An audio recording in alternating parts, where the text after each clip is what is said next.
Le vrai faux de l'info de la matinale avec Jean-Philippe Ballas. Bonjour Jean-Philippe. Bonjour Thomas. Ce matin, lutte des classes et espérance de vie. Avec David Béliard d'Europe Écologie Les Verts, invité du grand direct de Jean-Marc Morandini hier matin sur Europe 1.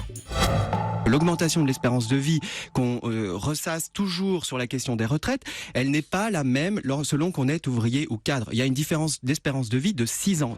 6 ans d'espérance de vie de moins pour un ouvrier que pour un cadre, c'est ce qu'affirme David Béliard. Vrai ou faux, Jean-Philippe ? Je dis vrai, Thomas, même s'il faut apporter quelques bémols. Alors d'abord, ce résultat, d'où sort-il ? Eh bien, d'une étude sérieuse publiée par l'INSEE qui nous dit qu'un homme de 35 ans, aujourd'hui un cadre, peut espérer vivre en moyenne jusqu'à 82 ans. 82 pour un cadre, on tombe à 76 ans pour un ouvrier, soit effectivement 6 ans d'écart. Alors je vous épargne les détails des calculs statistiques, mais c'est un fait, on peut parler d'une certaine manière d'inégalité sociale face à la mort. Bon, et vos bémols, alors où sont-ils ? Alors les chiffres que je vous donne ne concernent que les hommes, Thomas. Pour les femmes, la différence est moins marquée. Ce n'est plus 6, mais 3 ans d'écart d'espérance de vie entre une cadre et une ouvrière.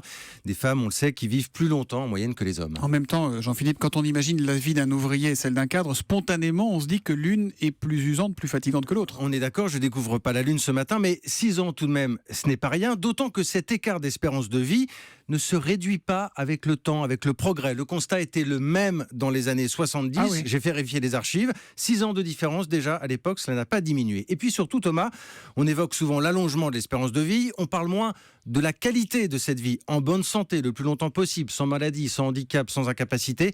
Eh bien là, la différence est encore plus marquée entre les cadres et les ouvriers. Je l'ai vu dans une autre étude. Ce n'est plus 6, mais 10 années d'écart. Le vrai faux de l'info de la matinale, tous les matins avec Jean-Philippe Ballas. C'est juste après le journal de 7h30. Ça revient demain. À demain, Jean-Philippe. À demain.